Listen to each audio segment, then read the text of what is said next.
Donc, si je récapitule, la seule chose qui lui reste de ces aliens sont leurs bâtiments et leurs drones.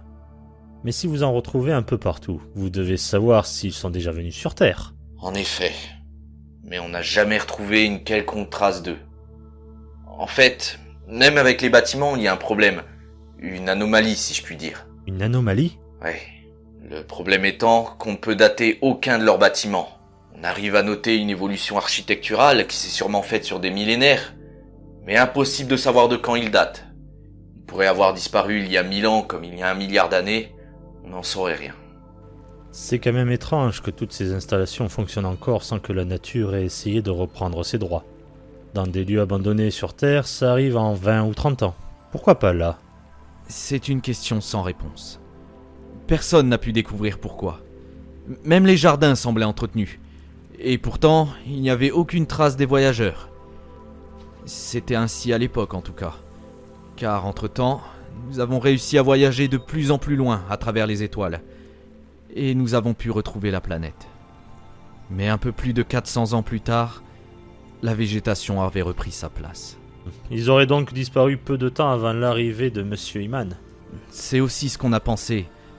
Mais ces structures sont, technologiquement, les moins avancées parmi celles que l'on a trouvées. Celles présentes dans le système où j'ai envoyé mes 2 derniers explorateurs étaient bien plus avancées. Pourquoi est-ce qu'ils auraient volontairement construit quelque chose de complètement dépassé ?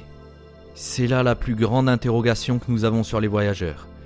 Comme il est impossible de dater leurs bâtiments et que nous n'avons rien d'autre, on stagne concernant notre compréhension de leur passage dans notre galaxie. Une grande incompréhension. C'est aussi ce qu'a dû ressentir Eman parfois. Ouvrir un passage pouvait mener vers une porte bloquée, lui faisant perdre du temps. Ça faisait 2 jours qu'il était sur cette planète. Heureusement pour lui, une journée ici ne durait que 10 heures sur Terre. Il avait encore un peu de temps avant de mourir de faim et de soif. Même si à ce stade, ça devait déjà pas être agréable. La fatigue devait être importante aussi. En effet, les rapports indiquent que quand il est rentré, il a dormi pendant 15 heures de suite. Mais sur le coup, il disait ne pas ressentir la fatigue. Il était simplement pressé et excité à l'idée de rencontrer d'autres formes de vie. Il ne voulait pas échouer dans sa mission.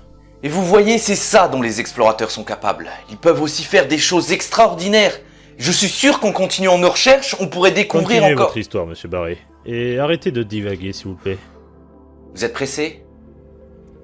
Mais soit. Pour Eman, les choses commençaient à être compliquées.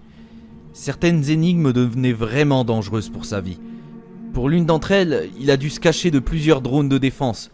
Il a même failli se faire avoir. On est passé à 2 doigts de ne jamais recevoir ces enregistrements, Mais il a réussi à passer ses drones et obtenir l'avant-dernier artefact.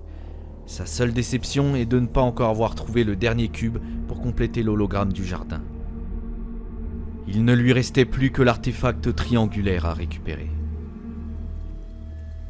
Et vous voyez, c'est ça être un explorateur. C'est affronter le danger, quoi qu'il arrive.